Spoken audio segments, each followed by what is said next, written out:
এখন আমরা শিখব যে প্রেজেন্ট কন্টিনিউয়াস টেন্সের অ্যাক্টিভ ভয়েসের যে সেন্টেন্সটা এটাকে আসলে কিভাবে আমরা প্যাসিভে রূপান্তর করব।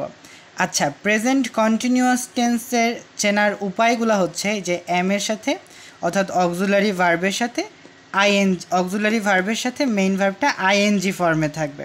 সো এইখানে আমরা যে সেন্টেন্সটা দেখতে পাচ্ছি যে I am writing a letter, এটা কিন্তু আসলে আমাদের প্রেজেন্ট কন্টিনিউয়াস টেন্সের ক্ষেত্রে আছে। প্রেজেন্ট কন্টিনিউয়াস টেন্সের যে স্ট্রাকচারটা সেটা হচ্ছে সাবজেক্ট থাকবে, প্লাস হচ্ছে একটা অক্সিলারি ভার্ব থাকবে, প্লাস আমাদের ভার্বের সাথে কি থাকবে, আইএনজি থাকবে, ভার্বের সাথে আইএনজি থাকবে, এদিকে অবজেক্ট থাকবে। তো এটা হচ্ছে প্রেজেন্ট কন্টিনিউয়াস টেন্সের স্ট্রাকচার। তো এই স্ট্রাকচার অনুযায়ী এখানে কি হচ্ছে, I am writing a letter, এখানে আইটা কি, আইটা হচ্ছে সাবজেক্ট, আর এমটা হচ্ছে এখানে অক্সিলারি ভার্ব, রাইটিং যেটা সেটা হচ্ছে আমাদের ভার্ব, আর এ লেটার এটা হচ্ছে আমাদের অবজেক্ট। ওকে, এখন আমাদের অ্যাক্টিভ থেকে প্যাসিভ করার নিয়মের শুরুতে আমরা বলছিলাম কি যে অবজেক্ট যেটি রয়েছে সেটি সাবজেক্ট হয়ে যাবে। তো এখানে এ লেটারটা অবজেক্টিভ ফর্মে রয়েছে, এটার সাবজেক্টিভ ফর্ম কিন্তু এ লেটারই হয়। সো এটা হচ্ছে সাবজেক্ট। Okay, a letter. ওকে, এটা গেল। এবার আমরা বলছিলাম কি সাবজেক্ট অবজেক্ট হয়ে যাবে। এখানে সাবজেক্ট আইটা কি, এই জায়গায় আইটা এই জায়গায় সাবজেক্ট হিসাবে আছে, এটি অবজেক্ট হয়ে গিয়েছে। এই যে আই হচ্ছে সাবজেক্টিভ ফর্ম, মি হচ্ছে অবজেক্টিভ ফর্ম, সো এটা হচ্ছে আমাদের অবজেক্ট। এখন আমরা তো এখানে ডিরেক্ট অবজেক্ট বসাইতে পারবো না, এখানে আমাদের একটা প্রিপোজিশন বসাইতে হবে, বাইটা হচ্ছে আমাদের সেই প্রিপোজিশন। আচ্ছা, এখানে রাইটিংটা কি, রাইটিংটা হচ্ছে ভার্ব। আমরা জানি অ্যাক্টিভ থেকে প্যাসিভ করতে গেলে অবশ্যই অ্যাক্টিভ ভয়েসের যে ভার্বটা থাকবে,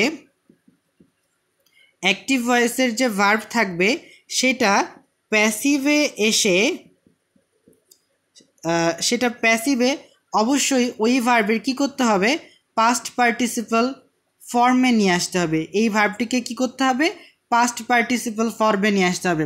সো এখানে আমাদের রাইটিং ছিল, রাইটিংটাকে আমরা কি করেছি, এই ভার্বটা এটাকে আমরা পাস্ট পার্টিসিপল ফর্মে নিয়ে এসেছি, রাইট। সো পাস্ট পার্টিসিপল ফর্মে আমরা এই ভার্বটাকে নিয়ে এসেছি। এখন সাবজেক্ট আর এই ভার্বের মাঝখানে আমাদেরকে তো কি করতে হবে, আমাদেরকে অবশ্যই একটি কি করতে হবে, অক্সিলারি ভার্ব নিয়ে আসতে হবে। সো এই যে এখানে আমরা অক্সিলারি ভার্বটা নিয়ে এসেছি, কিন্তু প্রশ্ন হলো এখানে তো ইস আছে, তাই না?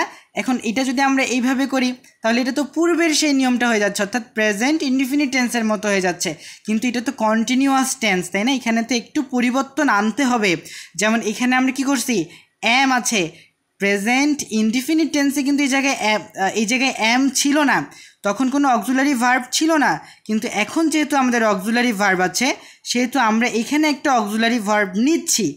কার উপরে ভিত্তি করে নিচ্ছি আমরা, কি এখানে আই ছিল জন্য এখানে একটা অক্সিলারি ভার্ব আসছে, অ্যাম আসছে, আইয়ের সাথে এটা কি সামঞ্জস্যপূর্ণ। এখানে এ লেটারের উপরে অর্থাৎ এখানে যে আমরা ইসটা নিয়েছি, অর্থাৎ এখানে একটা অক্সিলারি ভার্ব লাগবে।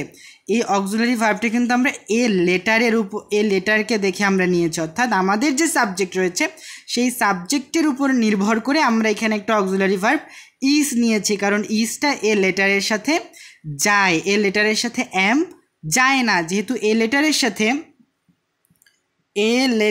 সাথে এম যায় না, তাই আমরা এখানে এম নেইনি, আমরা এখানে এ লেটারের সাথে ইজ নিয়েছি কারণ এটা যায়।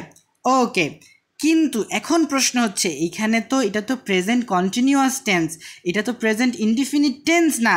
সো এটা যেহেতু প্রেজেন্ট কন্টিনিউয়াস টেন্স এবং এখানে যেহেতু এম রয়েছে, তাহলে নিঃসন্দেহে এখানে কিছু পরিবর্তন আমাদেরকে অবশ্যই করতে হবে। সেটি হচ্ছে, যেহেতু এটা প্রেজেন্ট কন্টিনিউয়াস টেন্স সেহেতু আমরা এখানে ইসের পরে বিং ইউজ করব। কি ইউজ করব? বিং ইউজ করব। অর্থাৎ এখানে না সবসময় বিংটা ইউজ হবেই, ঠিক আছে? So a letter is being written by me, তাহলে ইসটা কেন আসতেছে? ইসটা আসতেছে কিন্তু এই যে এখানকার যে সাবজেক্ট রয়েছে সেটার জন্য। আর যেহেতু আমরা I am writing a letter, এটা প্রেজেন্ট কন্টিনিউয়াস টেন্স, এই প্রেজেন্ট কন্টিনিউয়াস টেন্সকে আমরা যখন প্যাসিভ করব তখন অবশ্যই এখানে অক্সিলারি ভার্বের পরে আমাদেরকে বিং অ্যাড করতে হবে। এখন ইজটা তো পরিবর্তনশীল, কিন্তু বিংটা এই জায়গায় থাকবে, অর্থাৎ ইজ এবং রিটেনের মাঝখানে বিং আমাদের থাকবে। ওকে, বিংটা কি? বিংটা আমাদের থাকবে। তাহলে আলটিমেটলি কি দাঁড়াচ্ছে? I am writing a letter is being written by me. তাহলে বোঝা গেল তো না বিংটা আসলে কেন আসলো? বিংটা আসলো যেহেতু I am writing a letter, এটা একটা প্রেজেন্ট কন্টিনিউয়াস টেন্স। এই প্রেজেন্ট কন্টিনিউয়াস টেন্সের ক্ষেত্রে যখনই আমরা প্যাসিভ করব তখনই এখানে অক্সিলারি ভার্ব এবং আমাদের যে পাস্ট পার্টিসিপল রয়েছে ভার্বের, সেটার মাঝখানে আমাদেরকে সবসময় বিং ইউজ করতে হবে। ওকে।